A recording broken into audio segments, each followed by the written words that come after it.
Coming up on Man Enough. What I try and do with the young men, I'm like, look, I have 2 dances that I dance with them, right? I don't want to shut them down, but also I need them to know that their language needs to be checked. Yeah. And sometimes I need to ask a lot of questions. What would you like if somebody was talking about your sister like that? And then I've had young men who say, I don't care. I was like, well, somebody talking about your mom like that. Like, I don't care. So you have to like be creative and like, do you feel connected to any women in your life like deep? And a lot of times they don't. I have more empathy for them, but I'm also like, what are these stories doing for you right now? Being man enough, what does that mean? It's really manly to mess up, admit you're wrong, and then grow. I couldn't accept that I was evil. So maybe I'm broken, but those broken things could be corrected. Intimacy between a father and a son is me just wanting to like put my head in your lap. I love you, son. You haven't called me a benevolent sexist, but my experience is women are better. Even if it's a positive, it's still not equality. I don't blame men for that. I just blame the system. This Is Man enough.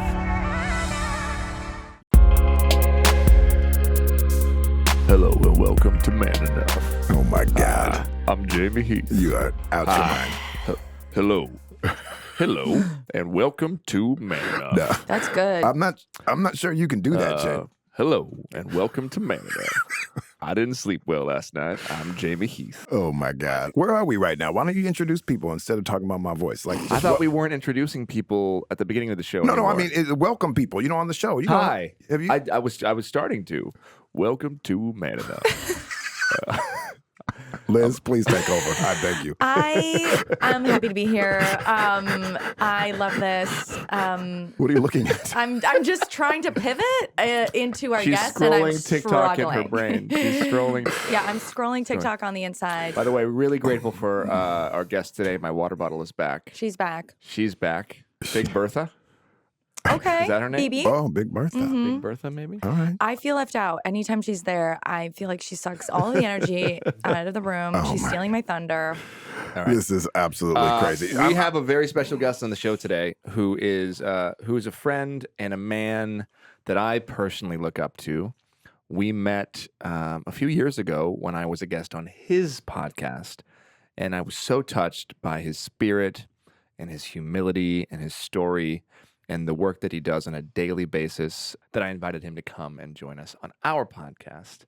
Mr. Ashanti Branch. Hello. Hello. I'm How so are glad you, brother? Man, very glad to be here. I'm so happy you're here, man.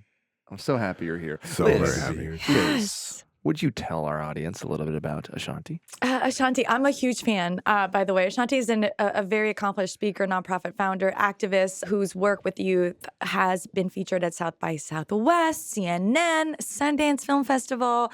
He's the founder and executive director of the Ever Forward Club, a nonprofit organization that ensures that underserved students graduate high school by providing grassroots solutions like mentorship, safe spaces, emotional tools. I came across your work very early when I started working on a book about masculinity, and you have this amazing workshop that you do, this seminal workshop that you do with young boys, where it's a mask workshop, and maybe we'll do it later. But whenever I would go speak somewhere, I would reference you and your game. It opens up people in a hugely profound way. It's called the Million Mask Movement. Yes. You're also a teacher. You're a math teacher. Yeah, I was a math teacher first. I taught for 10 years, and then I was administrator for 3. So I first started teaching in 2004. I was a failing teacher. Had smart kids in my class failing, like smart. Like they were smarter than me. And I'm like, dude, if you just turn this on, you're going to change the world. But in front of each other, they couldn't show smart. Smart wasn't cool. So they were like, well, then I'm going to be cool. I was going to leave teaching. You know, I left engineering to become a teacher. Like, I wanted to be rich. I didn't want to be a teacher. Teachers don't make money. You know what I'm saying? Teachers, like my mom was a teacher. I know what broke feels like, and I didn't want it. But when teaching called me and I came to it, I was like, I'm not going to be a failure too. But I was a failure. I mean, I got smart kids failing my class. I consider myself being a failure. And I saw a lot of teachers blame the students. Well, you didn't do your homework. That's why you're failing. Oh, you didn't do this. And I'm like, no, come on now. There got to be more. And so my work was around how do I engage those young men in conversation around what's going on. So I said, look, I'll buy you lunch once a week. Exchange for lunch, you teach me how to be a better teacher. Like, what am I doing wrong? Like, I think I'm smart. I know you're smart, but you're failing my class. And so lunch became this conversation starter. So through these lunch meetings, that's where the circle started. I didn't know what I was doing. I definitely wasn't trying to start a nonprofit. I was like, I mean, I'm almost, I said, you can't get more nonprofit than teaching, can you? Like, you know what I'm saying? Like, is that possible? And that's how it all started. Those circles, those young men coming to the meeting, having lunch, talking about what's going on, and really realizing, wait a minute, you got brand new Jordans. How you got problems? Man, you got 2 girlfriends. How you got problems? Like, in their minds, they had this image about what you see on the outside is the whole picture. And what they realized in these lunches, these meetings, was that we're all going through stuff. Mr. Branch, how you going through problems? You got a job. Wow. Because in their minds, adults never talk to kids about their problems. They never talked about what I'm struggling with. And we had a space to do that. So that's how the circle started, 2004. And then it just kind of grew from there. And then the mask came later, you know, like 10 years later in this group. I was back at my old high school, Fremont High School in Oakland. I was a dean, and I'm like failing again. These young men are coming every week, and they're all just not opening up. And I try all my magic. I try all my magic tools, all my tricks. They still weren't opening up. And so I said, well, what if they don't have to talk about it? I mean, we talk in circle. That's what we do. But what if they don't have to talk about it? And so the idea of the mask was first, what if you just write it? And then we took the papers, we balled them up, we threw them around, we hit each other with pieces of paper, which they got a kick out of. And then they picked up a piece of paper that wasn't theirs. And what are they writing? What's the question that prompts? What's the writing prompt for the mask? So the front of the mask is like, what are the things about yourself that you let people see, that you gladly let people see? What are the qualities, characteristics of yourself? And then the back of the mask are, what are the things you don't talk about? You don't usually let people see. And they're anonymous, right? So we don't know who belongs to who, but when those words start getting read out is when they recognize, and you just saw it. The energy. I'm not alone. Yeah, it's not just me. Wow, Yeah. beautiful. You're listening to the Man Enough podcast. We'll be right back. Man Enough is brought to you by Mint Mobile. If saving more and spending less is one of your top goals for 2023, why are you still paying insane amounts of money every month for your phone bill? Switching to Mint Mobile is the easiest way to save this year. As the first company to sell premium wireless service online only, Mint Mobile lets you order from home and save a ton with phone plans starting at just $15 a month. Okay, I remember when phone plans were $15 a month. A long time ago. And you would get like only a certain amount of minutes, or remember like free unlimited minutes on nights and weekends. And so you could you'd wait until it was 7 and then you'd call your friend because you didn't have any more minutes left. Yeah, with Mint Mobile, you can get that same price. But with every plan, you'll get unlimited talk and text. You'll get high-speed data delivered on the nation's largest 5G network. You'll get the old price, but with all the new technology. And by going online only, Mint Mobile eliminates all these different prices that you end up getting charged with other phone companies. They're passing all of that time and all that money and all those savings on to you. So to get your new wireless plan for just $15 a month and get the phone shipped to your door for free, go to mintmobile.com/manenough. That's mintmobile.com/manenough. Cut your wireless bill to $15 a month at mintmobile.com/manenough. All right. Welcome back to the Man Enough podcast. So I'm curious, as we get into this, what led you to want to do this, what your life is about. And maybe the way that we can get there is we always start our podcast with a question, which, Justin, I think you ask it so well. Keep going, baby. All right, I'll ask you the question. And share with us your truth on this. When's the last time that you yourself didn't feel enough? And I love that we're going to hear from you, because you said that oftentimes these young men don't get to hear what we're feeling, our struggles or whatever that may be. So tell us when the last time that you didn't feel enough. So it comes up often. So, I've been working on trying to build out this movement, and like we go to schools and we're like, hey, we have this tool. It's free to use. We believe it's going to change lives. I feel sometimes afraid to say it's amazing. I feel I think it is. And how do I sell my own stuff, right? And I think one of the things I recognized that I don't do well enough is, so when I found out about the shooting at University of Virginia, right? Here's what came up. Here's the internal dialogue. I was like, I'm so sad about what happened. And then I'm like, why wasn't I doing work there? Like, why wasn't our movement there to support that young man? Like, it's not even realistic that I would know this young man who's going to have this situation on this day. Sure.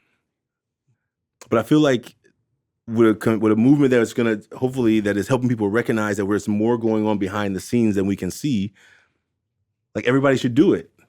And I'm sometimes not courageous enough to tell people, you should do this. And I don't know that I have all the skills to be like, how do I grow this movement to serving so many young men around the country and around the world who are walking around like landmines because no one's asked them in months, weeks, or ever, how are you really doing? How are you?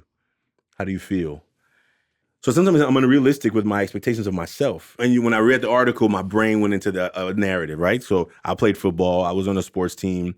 And when they said former player and these players, in my mind, I made up my own narrative about what happened on that bus. I've been made to feel small. And I sometimes feel like, how often do we not have room to express the emotions that are hurtful, sad, not positive emotions? And I've seen young men explode. I've seen young men, beautiful, amazing young men, have an overload of emotion and do something totally out of pocket. And so I think that I felt, it's a long answer, but I felt like I was like, why isn't my work growing faster? What am I doing wrong as a leader? What skills don't I have yet? And I think that's when sometimes I feel like, what's wrong with you, Ashanti? What's it? And I think that's where I go into that inner critic, man. Oh, it's loud sometimes. Well, what would you tell to a young boy in your circle that would say, I feel like I'm not doing enough, I'm not helping enough people? Oh man. What would be your advice? So I am the best mentor. I know, it's right. Of others. And I think that I think I've often, even though I've been doing this mentoring, I started this mentoring program, I really rarely have had a mentor. And so like when I tell them stuff, I see myself, I like, oh, that's what you need to be telling yourself. As I'm telling them, I feel like a hypocrite sometimes. Well, you're not a hypocrite. You're telling them what you need to hear. Yeah, you're also telling them what you didn't get. What I did not get. That's right. Yeah. But for right now, yeah, what do you tell? Take Ashanti out of it. Yeah. This young boy. Yeah. He feels like his stuff is not getting played. Like he's responsible. He should do more. What do you tell him? Yeah. It happened a couple of weeks ago. I'm like, man, do you know how hardworking you are? Do you know how amazing you are? Do you know that you have stepped up to do this challenge that nobody else is stepping up to? Do you know that you are, 2 years ago, I couldn't even get you to speak 10 words, and now you're the president of this club at your school. Like, you are doing enough. He said, he was like, I'm a bad leader. Now I'm put like, yourself there. Yeah. Now talk to Ashanti. What do you say to yourself? Yeah. Be bold. Be bold, man.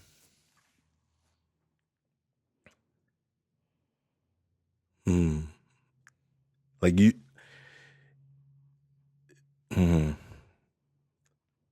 like you were building what you needed. Like you've built for these young men what you wish you had in middle school and in high school. You sacrificed a high-paying career to give back to your community, not for prestige or not for honor. And you are making a difference. Like, My man. I think of that voice often, and I wish it was louder.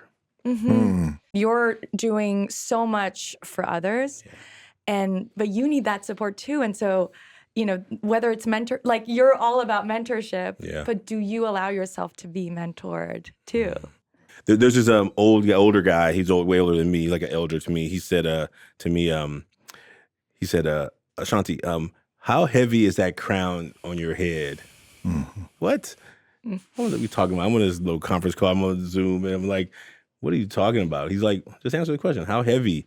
I said, crown? I ain't got no crown on my head. And he's like, what would you have to believe to think that you were wearing a heavy crown? I said, I would think that I was worth something, that I was some kind of royalty or something. And he said, you don't see it in yourself.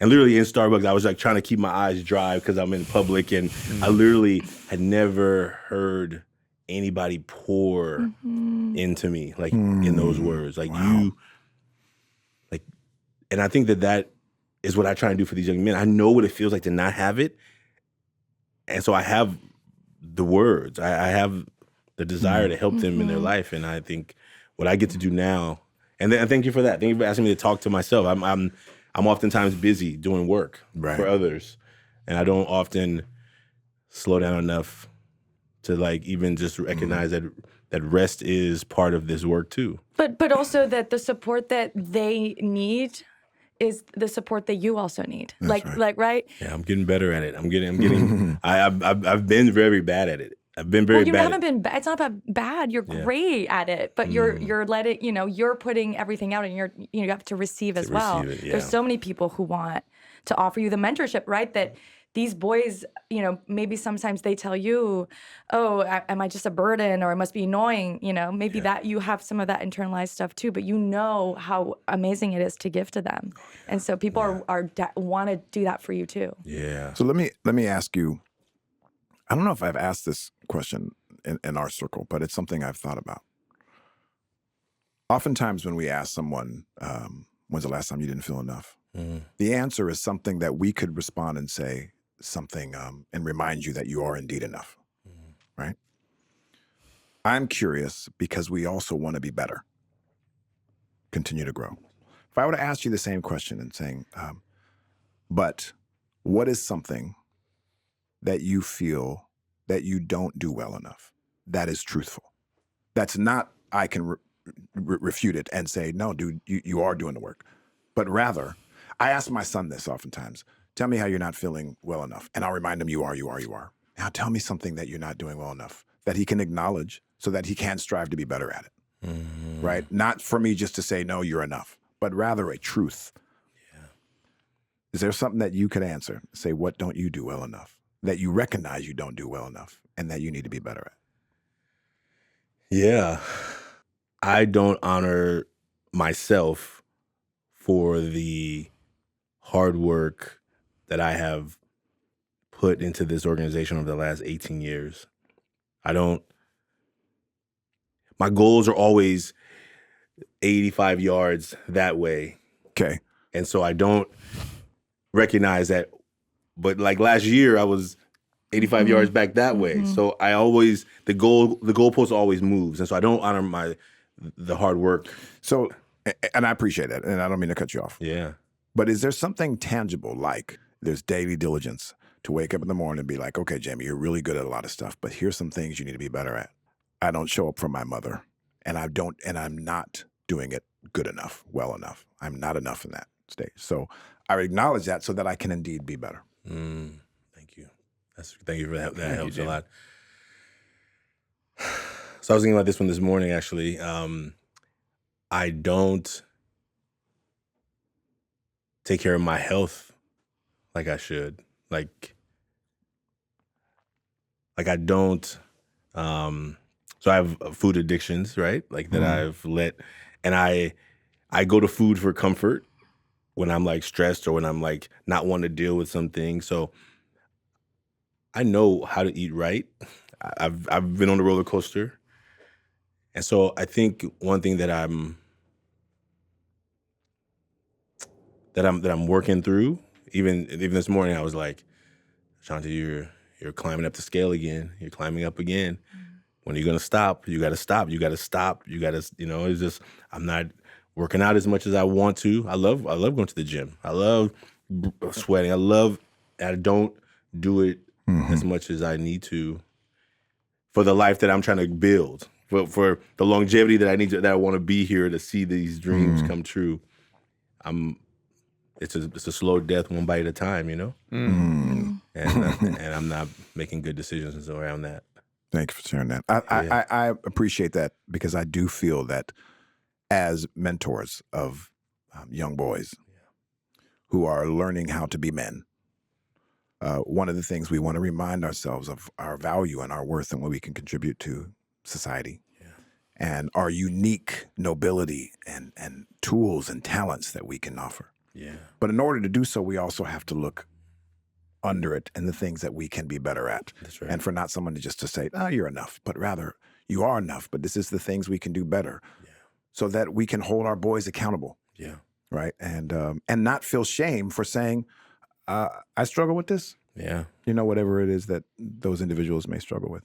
So, anyways, thanks for modeling that yourself. Yeah, thanks for asking. Yeah, it's a dialogue happening behind the. I see it. Yeah. I love that though, and I think when we have guests like you on who are just so open and heart centered, we really try to let our listeners in to what it looks like to really be an open, heart centered, healthy, masculine man. That's right. Because so often we have a lot of guests that we can't go there.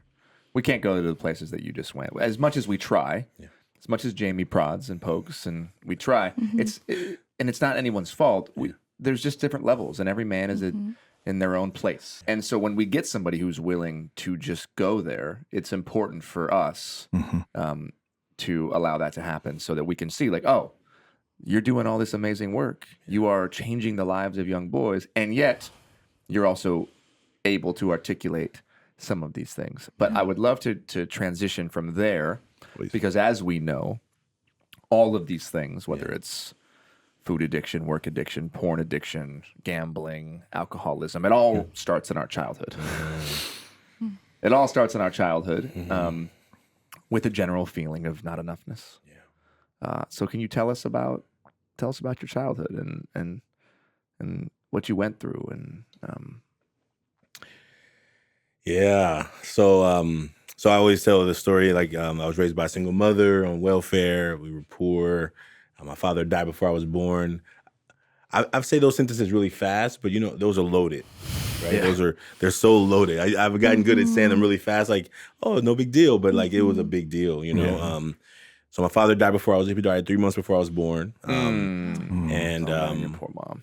And it was wild. And so I was the oldest, and I remember at 7 years old, my uncle was like, okay, I had a sister, and then I had another brother who was just born. My uncle came over.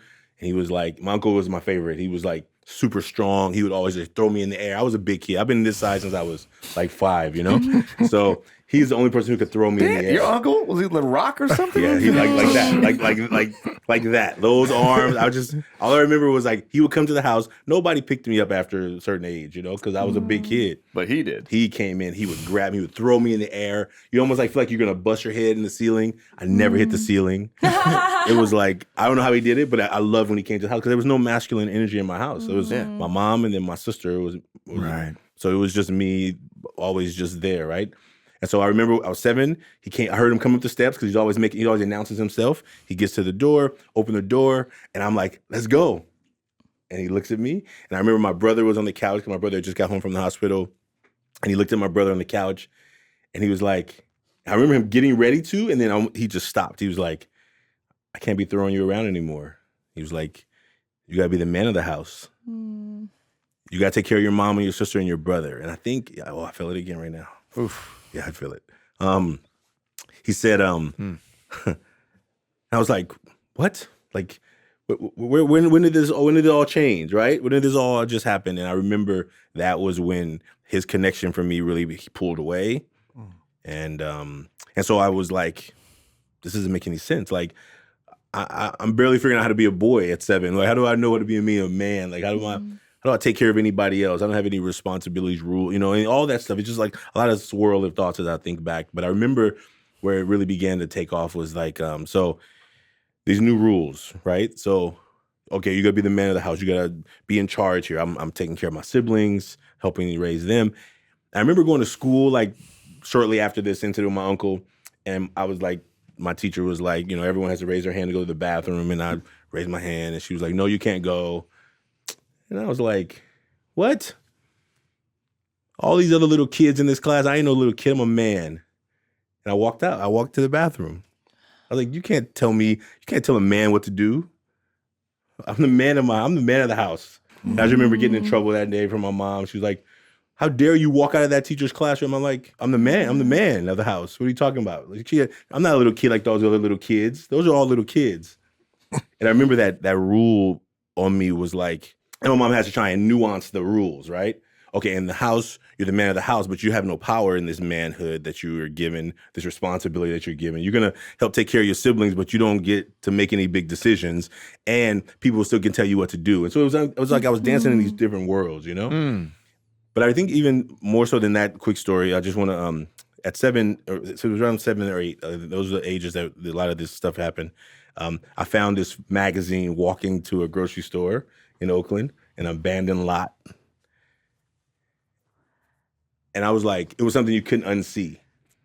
It was like I walked by, we were walking. It was like a porn magazine? It was a porn magazine. When I first saw it, I thought it was like a Sears catalog with something, but the bodies were a lot shinier and a lot brighter. I was like, what the heck? And I remember seeing it. And then we were walking to the store. We had to go. I was like, I can't grab it right now, but I'm on the way back. I'm gonna get it. I didn't even want to be walking to the store. I was in a bad mood. I was being grumpy, but I remember I was on my best behavior because I'm gonna make sure that when we get back, grabbing that and taking it home, began at a 7 or 8. I think it was late 7, early 8. This addiction to what bodies were supposed to look like. And that I didn't look like that. First of all, I'm not a man outside of my own house because I don't have any power. And now this is what real men look like, and I'm nowhere like it was just. It was not you're not supposed to be comparing. 8 years to that. old, man. What are you talking about, Ashanti Branch? But I think it was in the moment, in the season, it was heavy. And who you talk to about it? You can't talk about that with anybody. You can't talk about. There's nobody to talk about it with. Yeah. And so I was just in my own thoughts. And I think just the journey of that. And then did that lead to a addiction of some sort, or at least a frequent viewing of porn and things? Well, it was just that magazine, because there was no access to anything else. I had that magazine for multiple years. Kept having to keep hiding because my mom was nosy and she'd be all over it. So I'd be under. And you were just looking at this time because your body wasn't even in a place where you could do anything about it. You were just obsessed looking at it. I just remember just being totally like, oh my, like amazed in a way that's like I just want to go back to my room just so that when my mom leaves the house, like I can go look at that thing. And I remember there just being that draw of like energy, and I think I don't know how all the ways. I know it has affected me in so many ways later down the line, but when I was 8, and this is also at a camp, I never got to leave my house. Usually, never got to leave my house at that age. I was always helping out with the siblings, but I got to this one camp. It's like boy, I don't know, I don't know what camp it was. It may be Big Brothers, Big Sisters, Boy Scouts. I don't remember, but I remember the camp. And at that camp, I was sexually assaulted. I was raped at that camp, and it was I think by a man. Yeah, by older. So all the younger boys were in this one tent, these other tents over here, but they were full, and so they put me in a tent with some older boys. Right, I was always a big kid, so I was always big for my age, but I was still a kid, and these were some older boys. They were like they were way bigger, but older, and then. It was kind of that, when I got back home, what I remember the most is, when I got back home, I was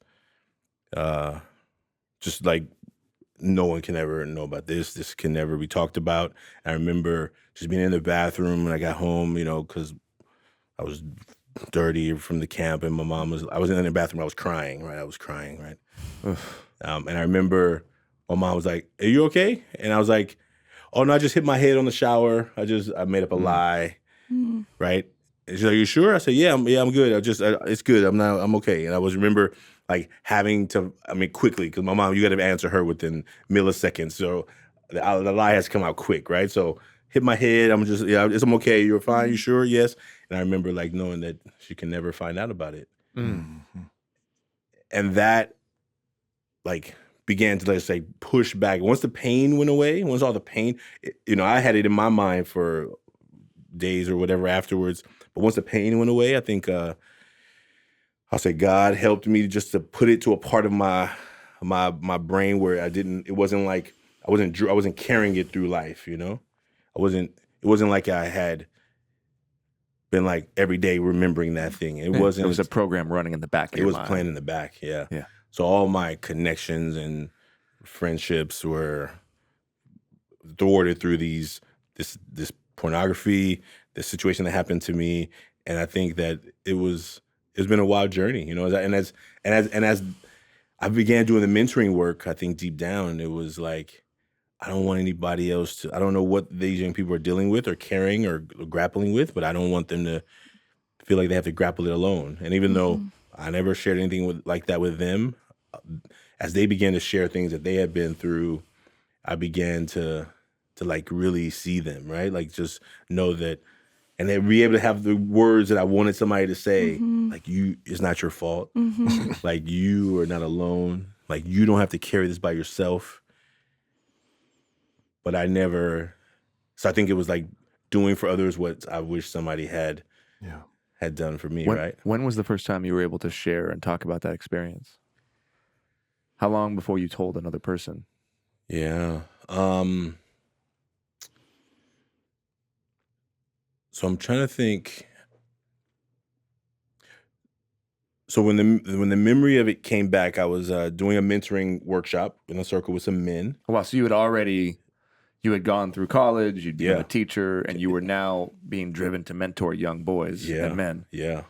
Hadn't even thought about. You had repressed that memory, stored it away in a vault. Yeah, that incident, the porn was regular, right? Yeah. So the porn was also always a play, but that incident was like recessed. It was locked in. And I was at this workshop with mentors, and we were training mentors.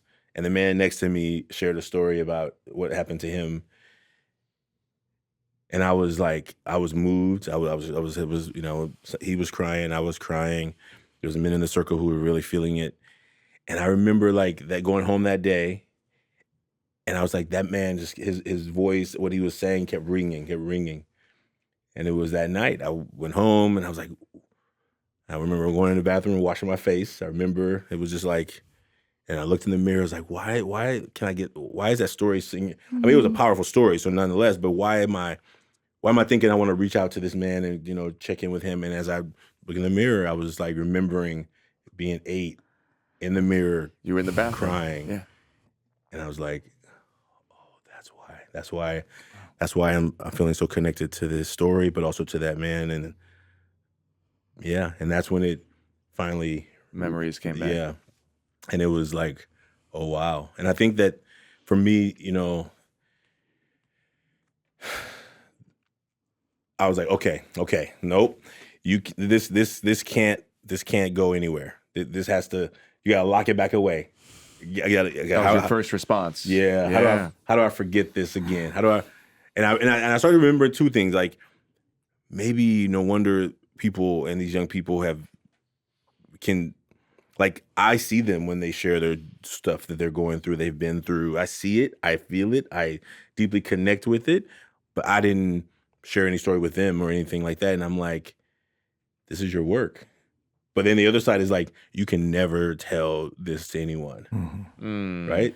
Little and boy. that's the trauma, right? Yeah. So often with sexual assault or any kind of childhood trauma, it's not even what happens, it's what happens after. And for you, it was so impossible. You knew as a child, I can't tell this to my mother for whatever reason, right? Yeah. She's already, I'm supposed to be the man of the house. This shouldn't have happened. It's my fault, whatever. I'm weak. You know, got created in your mind became truth, even though it's not true, right? It wasn't your fault. You had you deserved support in that moment, especially as a child from a parent. And you were so adultified, right? Yeah. That there was no other option. And self-soothing is really, I mean, there was no one to soothe you. So of course you went to porn or food or, right, as so many, eating disorders often start in dysfunctional homes. We don't realize that's, and then you go and why am I doing this?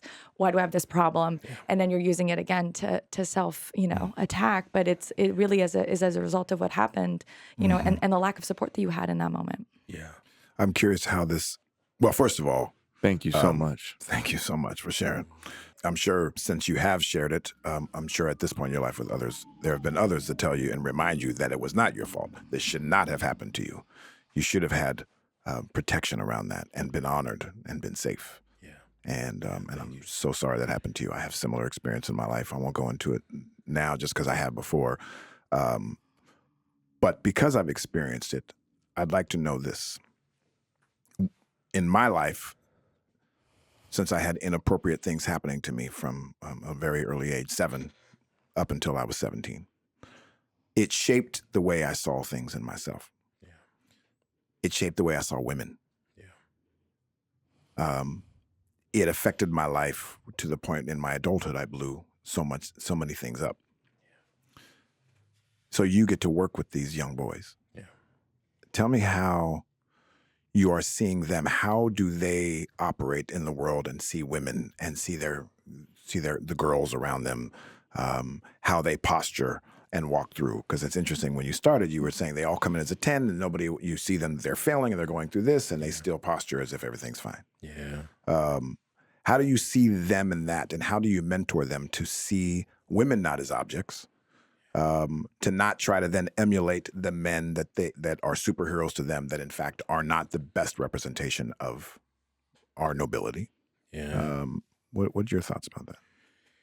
Yeah. When the young men are in their bravado stages, when they're doing their stuff, I'm really taking a dance of like, how much do I listen, and then when do I add my 2 cents, right? So always like want to hear enough to like see when should I say something, because sometimes in the first 30 seconds I should be jumping in, but I know I need to listen more, right? So ultimately I'm taking back. I'm like, okay, this is going bad already. This is going bad, but I need some more data before I jump in, right? They're saying stuff that's like what friends in algebra class used to talk about, right? About girls, about sex, about conquering, about what happened on the weekend. Like sometimes when I hear them going into these stories, I'm trying to recognize that there is so much more to them, and they're doing this because there's some rules about what it means to be real men in our community. So if you need to prove that you're not gay, that you're a conqueror, that you're amazing, then you got to like have a good stories. Now, because I remember being in algebra class in the 9th grade, and that's where I learned, that's where sex ed was in my school, right? So back in the class, our little corner, like after I finish my work, somebody's gonna be talking about what they did over the weekend, and I'm gonna be all ears, right? So my math was done fast. So I remember the first time somebody asked me about something and I lied. I remember feeling like I had to lie because like my manhood was questioned. I remember lying, got the answer wrong, so everyone knew I was lying. And then it was like, oh, that's okay, that didn't go well. And I realized, I can't really hang with this crew too much anymore, right? Because I'm not doing the things they're doing. And so when I watch young men now, and I remember what that felt like to be in this space of feeling the need to lie, to make up a story, to fit in, I have more empathy for them. Mm-hmm. And I'm not trying to judge that they are all lying, but I'm also like, what are these stories doing for you right now? Right. Like, Yeah. what would you like if somebody was talking about your sister like that? And then I've had young men who say, I don't care. I was like, well, somebody talking about your mom like that. Like, I don't care. So those examples you think would work with everybody, they don't. So you have to like be creative and like, do you feel connected to any women in your life, like deep? Like, and a lot of times they don't. They don't even know that they are acting out of this behavior because they've been told that this is how you must do in order to get respect from these other young men. And so as what I hear most people try and do is like, hey, stop talking like that. So therefore you shut them down. They can be quiet in the moment, but they're going to talk about it again. They don't have a reason why they're stopping. They're stopping because adult told them to stop, but they don't know that what they're doing is perpetuating just behaviors that they're feeling the need to have to fit into. And so what I try and do with the young men, I'm like, look, I have 2 dances that I dance with them, right? Like, hey, right now, this is going over the line. I need y'all to knock it off, and I need you to be more thoughtful about the words out of your mouth. Sometimes it's like direct, because I'm in a moment where I don't have the time to go into a mentoring conversation, because I don't want to shut them down, but also I need them to know that their language needs to be checked. Yeah. And sometimes I need to ask a lot of questions. I want to get to the roots of it. And so most of my work is around what about you right now makes you feel the need to talk about this like this? You need to impress them, like you're doing this. I had one young man who actually, and this was like maybe 2016, 17. His friends, the people he was hanging around, were calling him gay. This young man thought that the way that he proves it was to show everybody him having sex with a girl. And not only did he think that it was a good idea to show them, he actually posted it Oh shit. Oh, wow. So I get a call from one of the other mentors. There's a situation. And what I recognized in the moment as I was getting ready to go have a talk with him is I could come in like blazing with like, what's wrong with you? What are you stupid? Like that's what I really, part of my brain wants to say. And the other part is like, what were you thinking? Tell me what you were thinking that, cause I didn't know about the friends calling him names, but not that as an excuse it, but I don't have any idea why he would think that he's a smart kid, like a 3.8 kid, right? You're like, what are you doing? And the pressure to be cool, the pressure to fit in, the pressure to be a man. to be a man, a real man. See, so that's the thing is what we don't think about at such an early age how the policing and the box that we're put in just affects us in the language, right? Like the worst thing we keep saying, the worst thing we can be called when we're a young boy is a girl. We're gay. Yeah. So we're taught to hate any part of ourselves that looks like that. And then we do these extreme things. You know, for me, it was like jumping off a bridge, right? For this young man, it's filming himself having sex with a woman to prove he's not gay. That's right. And there's no thought of, what about the woman? Yeah. Of course not, because who cares about the women when you are a young boy who's told that the worst thing you can be is a woman? There's no thought of like, oh, what about her? What about her feelings? It's like, nah, she's just a tool for me to earn, to prove my manhood. Yeah. Right. Yeah. I'm so happy that that you're sharing that. I'm curious, how did that story end? Yeah, so it got pulled down, I think, fast enough. I don't know that anybody screenshotted. It was in the early days of where they were screenshotting stuff. And so he pulled, I mean, he luckily did not get a record, you know. But we had to go through having conversations with her and her family. Like he had to go through a restorative process to make amends for that, you know. Like we'd hope that there's no copies out there, but you know, and in the moment, all we were trying to do is like, how do we help this young man? I mean, find out what support he's going to need and what she's going to need, right? Because once she found out, then it's a whole nother world of hurt and harm that's been caused, right? And once her family finds out, and once you know, it spreads so fast sometimes that you can't grab it. And I think that luckily he's in college right now. He's So it seemed like you really focused on a holistic restorative process. We've had abolitionists on the show where the idea is, especially with young boys of color, to take this out of a punitive place and into a restorative place. And I'm curious, you know, obviously there needs to be repercussions. And some actual punishment. But I'm just curious, like for anybody listening who maybe has a son who maybe hasn't done that but done something similar, where's the balance? What advice can you give to maybe, you know, other teachers, other parents who are listening who are dealing with boys who are acting up? That balance of like punitive versus restorative. Yeah, and it's tricky, right? Because there are probably people in this situation who wanted him to get the maximum penalty that is available to men, right? You go to jail if he's 18. That's right. Yeah. And I think that the balance is there's a need this young man had. Like he was fulfilling a need that in his mind was like, oh, the way that I can solve this problem now is by proving to them this thing. And so now, if parents aren't having conversation with their sons around these topics, if they're thinking, oh, my kid's not dealing with that, he's not young, he's too young for that, and you may be. So you ask some questions, leave open-ended questions, right?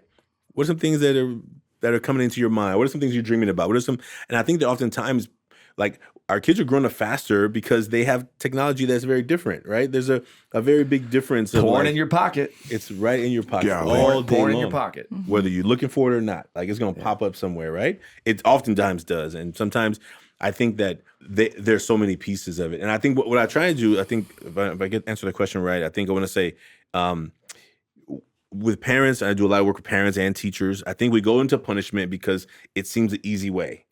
It seems like the easy way to let others see that you have made the situation better. Okay, you're going to get suspended. You're going to go get incarcerated. You're going to get a jail. You're going to get a record. You're going to get XYZ. I've proved to others that I did something about it. Right? Now it's done. But if there's no lesson in there, then the behavior in a lot of cases, the behavior comes back because you didn't learn anything from it. You just got a punishment, and the punishment was really hard, then maybe you just dealing with the punishment for a long time. But what if the punishment was just like, okay, I can deal with that.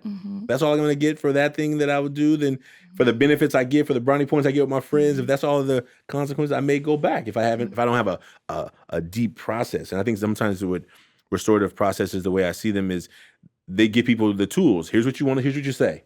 Here's what you tell the person you harmed. Tell them this. Okay, I'm sorry I did this to you. I really feel bad. I really am sorry that they affected you in this way. If you got good lingo, you can say whatever somebody needs you to say to make the problem go away. But it doesn't mean that you learned from it. It doesn't mean that you have come to a new understanding of the behavior and how it causes others to feel a certain way. And I think one of the most powerful things, that you've done throughout this episode, every time you talk about one of these boys, you emphasize how smart they are and how amazing they are and that they're underperforming, right, based on or compared to the high expectations that you have of them. And so often, especially for Black boys in America, our expectations become reality, right? If we don't expect anything out of you, that's the expectation that you're going to meet. And I think it's so wonderful that you, again, I don't even know if you realize you're doing it, but it's a reframing. And I think this season we've talked a lot about that, right? That's right. Ways for men to intervene with other men. It doesn't have to be, I'm the party pooper, I'm going to tell you that's sexist. It's like, I expect more from you. Jamie has spoken to that. And again, we're talking about punishment and the we over discipline Black boys all over the world, but particularly in America. And the flip side is also that we don't allow them to have pleasure. Like, we don't allow them to play. And even when Black boys are playing, there's all kinds of data that supports that it's viewed as more violent, it's viewed as more unacceptable, and can lead again to punishment or in many cases, as we know, death.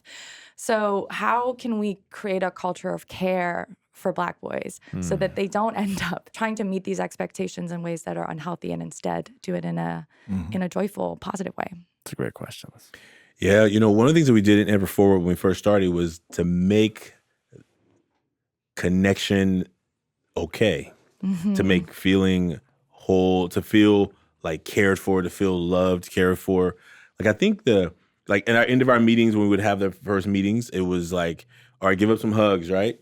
And I think that, what's happening here? What's going on? And I'm like, just and how, whatever way works for you, right? So if it's the way out here with my arm, I'm just gonna pat you in the back. Like, some of them took months to figure out that connection because they're taught that they should not want it. They're taught that the way you do it is, I'm gonna grab you, I'm gonna pull you, and I'm gonna smack you in the back 18 times.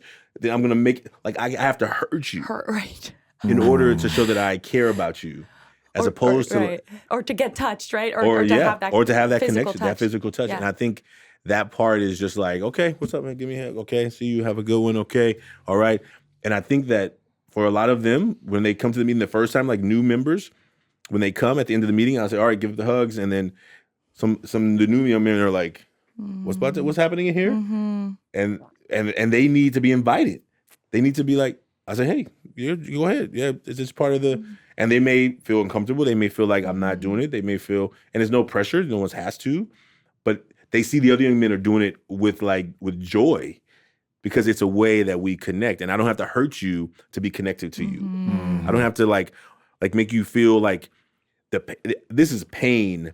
And therefore the only way I can show you that I care about you is to make you feel some other sense of pain.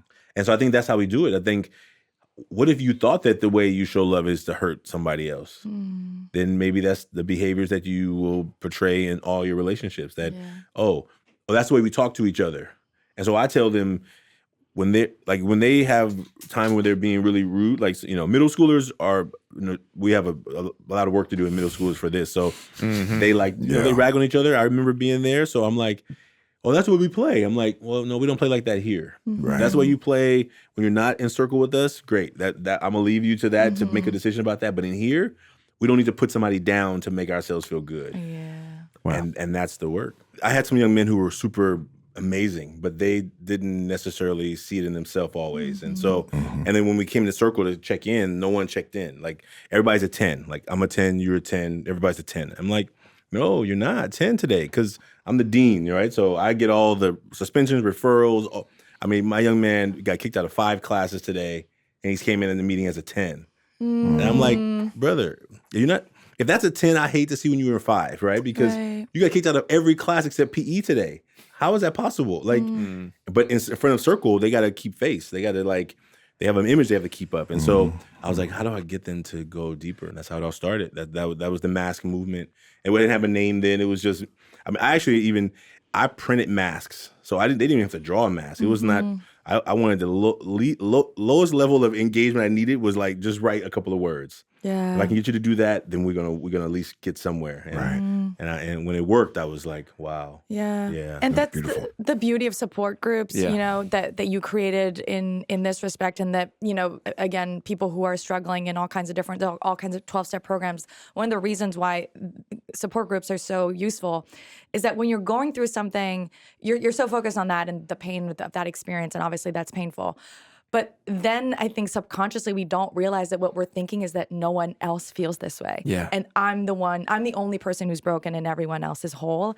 And what that exercise does is not only, you know, get people to be vulnerable with themselves, but also be vulnerable with each other, which then is just like, you know, you don't even really need the advice from the whole, right? It's not about necessarily even what people are how they're going to support you, but by being vulnerable, it just creates this amazing effect, right, on our own healing. And I think that when they do it, they don't in their mind think they're being vulnerable. Yeah. They are just like, I'm writing some words on this piece of paper, and it's not until like the cars get mixed up, then you start seeing the body language, like what's about to happen, because they're all getting mixed up, and then we started reading them out, and that's when it really began to like take off. It was like when you saw the energy in the room like go to silent. I mean, they weren't really talking over each other, but just, I mean, literally like, no, you can hear a pin drop. I was like, oh my goodness, it worked. I didn't know it was going to work I didn't know it was going to work. And to see it, like, I was like, oh wow, like that's amazing. And they began to like really support each other. Yeah. They began to like support each other. I'm curious, as this is incredible work, what you're doing for these boys. Yeah. And were there girls as well? No, just all at boys, that time, it was just young men. Yeah. And in your groups, Yeah. I don't know if this is a part of your curriculum or not, but this is something I think we need to start doing in all walks of life, especially with boys. As it pertains to race, it can't just be a side conversation. It has to be a conversation that in schools, in circles, that our young children are learning to care about the disenfranchised and what they can do. With boys, we have to make sure that it's not just a side project, but that in fact we have a curriculum or conversations once a week, twice a week, something that we are talking about girls. Yeah. That we are educating them, because a lot of people will say, well, I have a mother and I was raised with a sister and I love moms and I love women. Yeah. But it's a whole different relationship when you're in your family and your mom than how you treat people out in the world. That's right. Especially when you're with other boys and posturing and then what you think is success and such and such. So I think we need to have something, and correct me if I'm wrong if you don't do this, but I think a lot of people don't do it so specific where this is part of what we do, is we learn and have empathy. Learn that when one of the ways we advance ourselves in life is, do better in school. Okay, that's one of the things. Yeah. And educate yourself with this and these things and arm yourself with this whole arsenal so that you can be successful. Yeah. One of those things has to be to understand, have empathy, to understand how we're in the way of girls becoming women, how we can help champion that, how we can see our behaviors, the nuance of how it affects, right? So I think that I'm just curious, if you don't have to go into it right now maybe, but if you don't do that all the time, maybe you can consider implementing that in part of your program? And if you do it, then make sure other people are doing it as well. Yeah. It's just not enough emphasis on that, I believe. So we can be a better society. Men will be better when we care about that and understand that it affects us, right? So what a better place to do it than young boys in this kind of circle. Yeah. So we have it's built in sometimes, and it's not a regular. It's regular in the sense that in our middle school circle, we have a lot of young boys who are hitting that growth spurt, right? And the girls at the school are noticing. And so what happens sometime in our circle at this middle school is that we'll come in, they'll call it boys club or ever forward. They'll come in, and the girls will be out watching the young men because they come in the room. We give them a high five, a handshake before they come in, and they're usually the girls out there watching them. And sometimes some of them who are the cooler ones, the ones who already, according to all the other boys, are already super advanced. Yeah. They're at the back of the line because they have to have their last few seconds conversation before they come into the room, right? Mm. And sometimes they'll be like, during the meeting, "Oh, can I go to the bathroom?" And I never stop in the bathroom. Yeah, go. And then all of a sudden you look outside and they're by the water fountain, him with one of the girls, and so he comes back in the circle. And I'm like, and I have to, it's also being careful. The middle school is a really interesting age, right? So I think part of the work is, hey, so what took you so long? Why were you going so long? Oh, I was, I had to go and I wanted to get some water. I said, oh, but you mean that wasn't you talking to the girl by the water fountain? That wasn't you? I mean, it's right there. The water fountain is right there. Right. You're lying so bad that you're all of a sudden. And what I try to do with them is, I don't want to shame you. The goal is not to shame you. The goal is not even to punish you for being gone longer than you want. It's like, what did you make more important than being a part of what we're doing here? What did you make? Why was that so important right now? You had access to talk to this girl all day long, all week. Today's Thursday, and you're going to see her tomorrow. Right. What made you take the time away from our space for that? Mm-hmm. And I think that part of the conversation for them is also what they value. Like either the pressure that he got for like, oh, you're going to ignore me? You're going to ignore, like whatever the pressure came from. It came from inside him. It came from the pressure on the outside, whatever he thought. And I think having those conversations are super important. I'm naming this one example because I think that sometimes in their minds, like there's the rules of what I have to play by, what the other young men are expecting me to play by, right? Because all the other young men are watching you, right? Especially the ones who are the cooler. When I say cooler, I just mean in the sense that there's this hierarchy that happens in middle schools, higher status. Right? Higher status. They've already hit that growth spurt. They're, taller. They're the athletes. And I think part of the work is giving them room to like name it, right? And if you're not able to talk about it here, then we need to give you more tools to talk about it, because otherwise your ability to know that it's going to happen again. Mm-hmm. Yeah.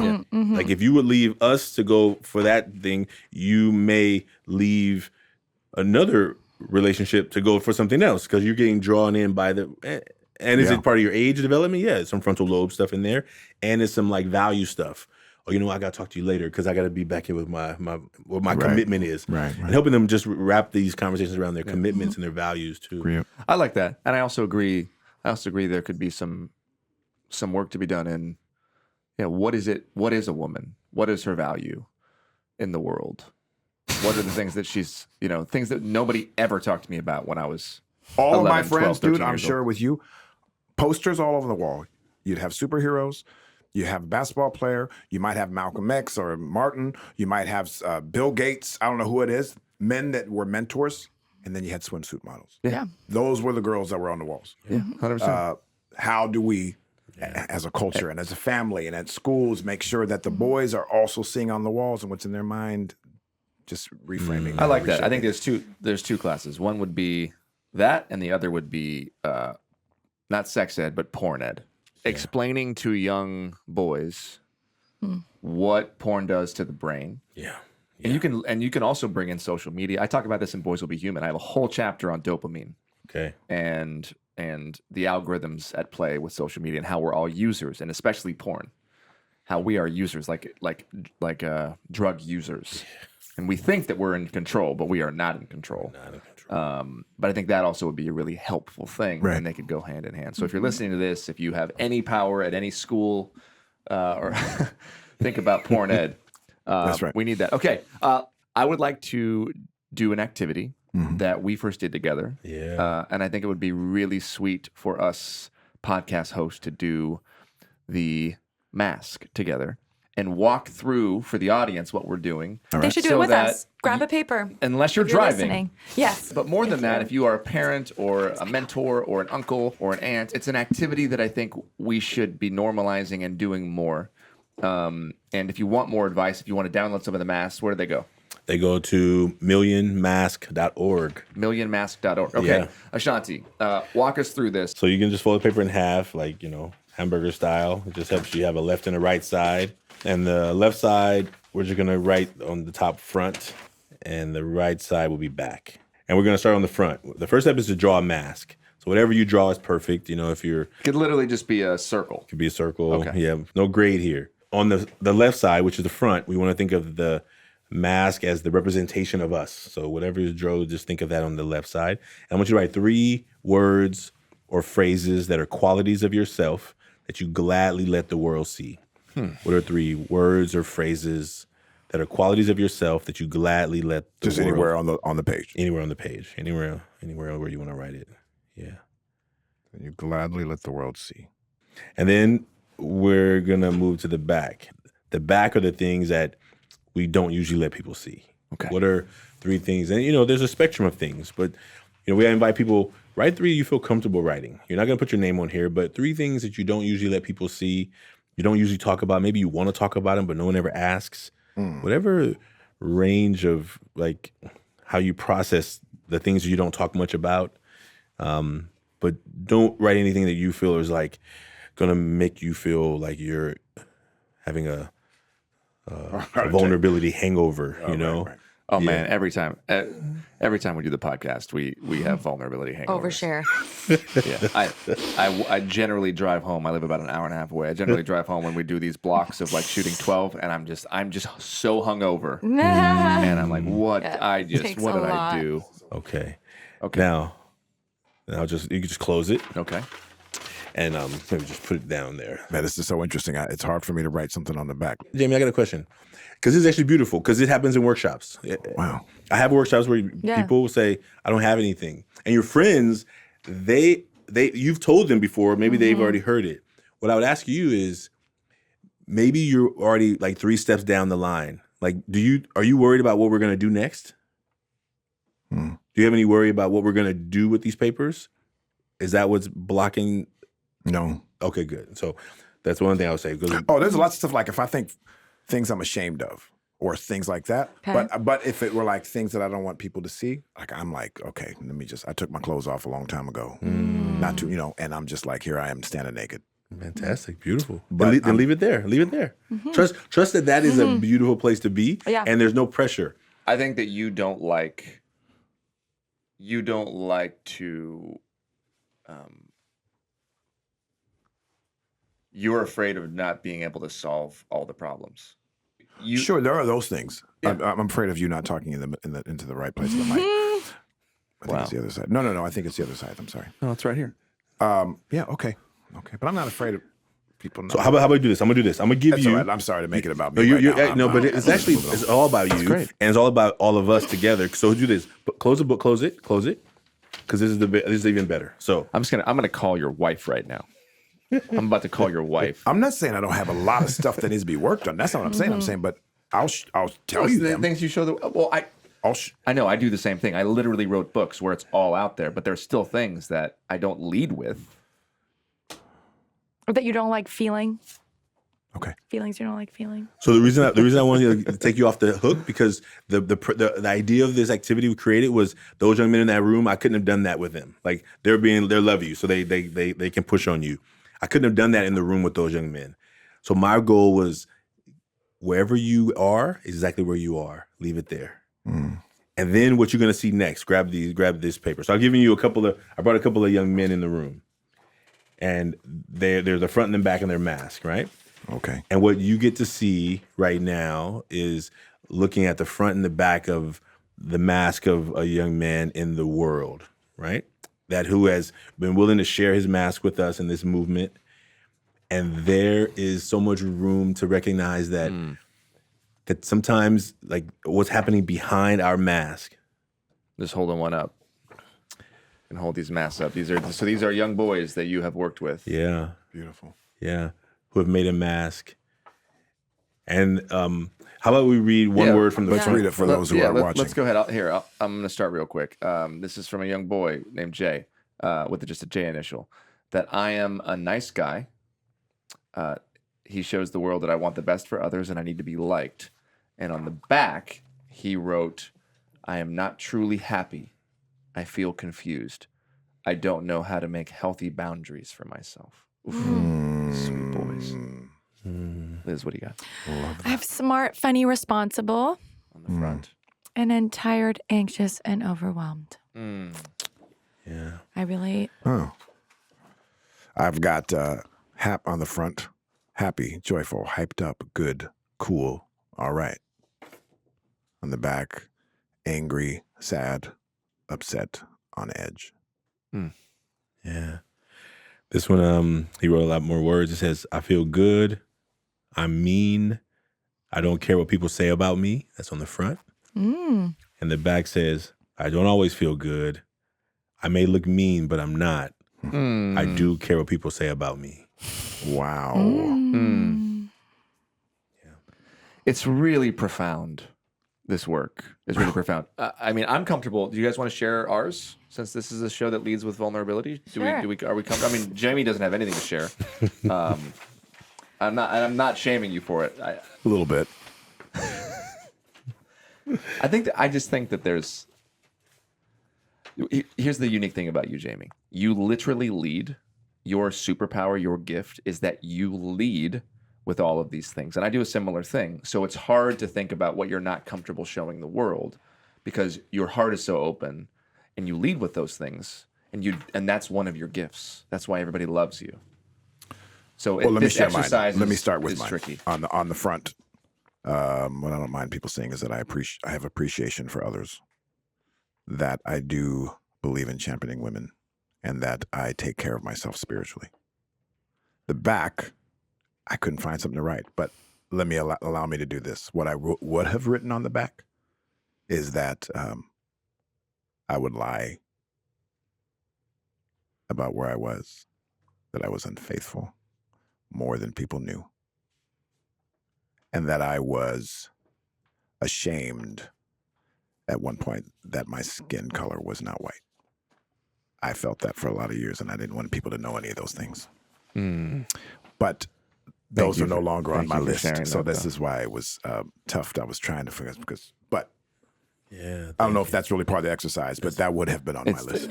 I think I think it's perfect. Exactly right. What's yours, Ashanti? Yeah. I wrote a serious front, a serious hard worker, and sometimes I think I'm funny. I try and be funny. And the back I wrote self-doubt. I'm a worrier versus a warrior. And I have a huge fear of failure. You go. Please, Liz. Okay. Front of the mask. Oh my gosh, she's got glasses. Yeah. Oh. It's where I hide, how I hide. Caring, smart, energetic. That's what I show. And then I have like so many things. Sad, angry, tired, undisciplined, and like unsure. Like I actually doing this, I realized like tired. I don't like to show people I'm tired. It's like then I feel like I don't deserve to be around people because I can't be like who I Well, also, want to be. we're not allowed to be tired in the patriarchy. Yes. I mean, if you really think Always about keep that, working. if our worth Yeah. is tied to our productivity, you Yeah, can't yeah, be yeah. tired. You don't have any value if you're tired. That's right. Yeah. If you're grinding, like you're not allowed to be tired. Right. I mean, how often do we see? I mean, not to call him out. I think he's an amazing guy, but one of the most followed men on Instagram is The Rock. When was the last time you saw him just like, I'm exhausted. I work. He works out at 4 a.m. every day. Goes to sleep at 11, 12 at night. He's never tired. Right. So then you don't think you have a space to be tired. Yeah. So that's just one example. What's yours? On the front, I gave myself eyebrows, like big eyebrows. I did too. I think I show goodness. Like I want people to see me as a good person. I think I show bravery, but specifically emotional bravery, like similar to Jamie, like leading with many of these things. And And I think I show kindness, which is kind of like goodness, but like I want to be known, I think, as a kind and good man. There's a part of that when I hear it so often, that just makes me feel like, okay, God loves me, or my mom, like, look, mom, like people think I'm good. Yeah. And I think there's a part of me also that then like makes me feel like, well, then she feels like she's good because I'm good. So it's connected back to my mom. And then on the back, I could have just kept going, but I don't show my fear of failure. I've built these big things and I have tons of pressure on me all the time. And movie studio, even this show, like it's kind of built on my shoulders a little bit. And I don't show the fear of failure, but I'm of course afraid of failure. I don't really, I talk about my insecurity, but I don't really show the insecurity too often. And the insecurity is tied to that fear of failure. Like, not enough. Like, you know, the same thing you were saying. Like, oh man, if I could reach, why can't I reach? What am I doing wrong? Yeah. Why can't I reach more people? Why can't we be the #1 podcast in the world? What, is it all my fault? Like Liz and Jamie deserve somebody better. Like it's that kind of stuff. I don't think I show weakness. Weakness in the sense of I'm tired, maybe, or weakness in the sense of I don't feel. It was hard for me to get up this morning, like that kind of weakness. And then I don't. And sometimes I wake up and I wrote sometimes I'm not happy, and I was inspired by that young boy, and it made me go, oh, that's me too. Like sometimes I wake up and I have to like find my happiness. I have to find my joy. And I get jealous of people like Jamie sometimes who I believe genuinely wakes up happy.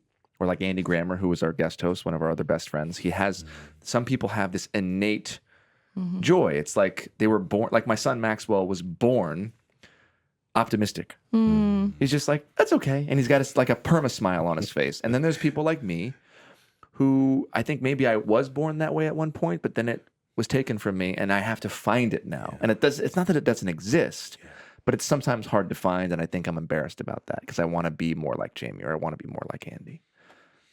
This is a beautiful exercise. Thank you so much. It's wonderful. Thank you so much. We should do this a lot. Yeah. It's a wonderful conversation driver. And going right deep. You know, I'm going to do it.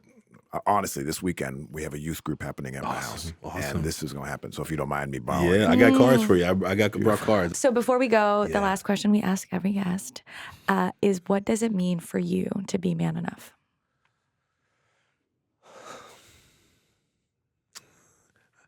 I think what it means for me to be man enough is that I'm willing to not have all the answers. I'm willing to keep being a learner.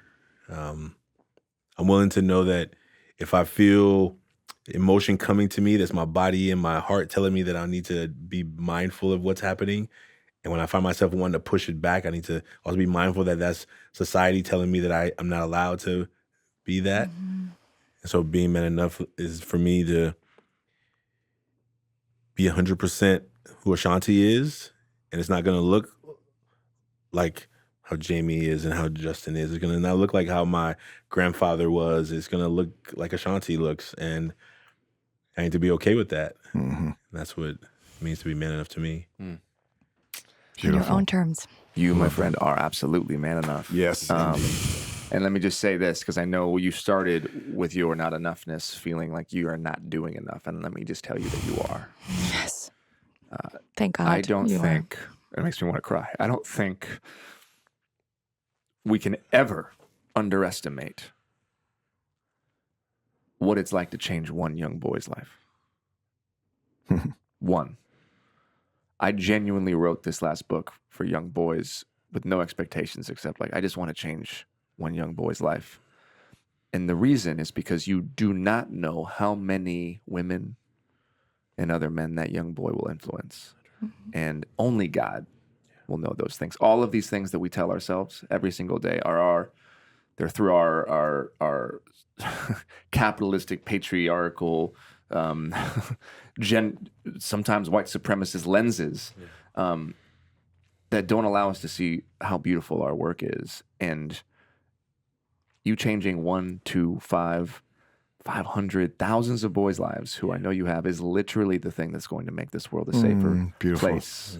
Not just for boys, but for the women in their lives. And I believe with all my heart, if we can't teach our young boys to be safe places for themselves, then this world will never be a safe space for anybody. And you are teaching young boys how to do that. So please do not ever think that your work is not doing enough, because you are doing more than I think little you ever could have imagined that you're doing. Thank you, And Jay. you have a space here on this podcast whenever you want it. Thank you. And we will support you and continue to get this work out, because you matter. Man, And we love you. Thanks for saying that, Jay.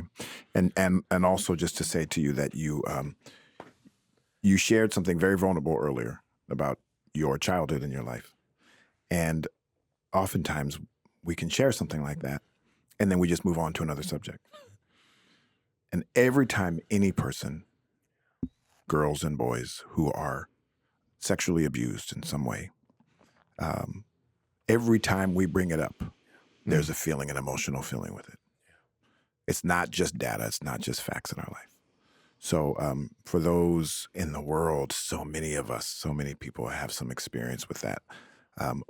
Or you know someone, and when you share it, to honor it and to not just rush through it. So I'm sorry if we had that conversation. We had to have other conversations as well, but it deserved all of the moment. So thank you for sharing and trusting us with that. Thank you. I appreciate you. And the last thing I'm going to leave you with is this. I'm going to give you a gift, and there's nothing more important than time. I am going to check in with you every couple of weeks for the next few months to make sure your ass is moving, Okay. walking, Let's and go. that you're eating right. Yes. My man. Yes. Because sometimes when we are spending the majority of our time of service to others, we forget to be of service to ourselves. And we need brothers along the way to remind us. Thank you. So I want you to take care of yourself, because these boys need you and we need you. All right? Thank you. Okay. Thank you for having me. All right, and one more time, where can we find you? Where can people support you in this beautiful work? And where can people play this game we didn't even get to play today? Yeah, so everforwardclub.org is the organization page. You can support. You can make a mask there as well.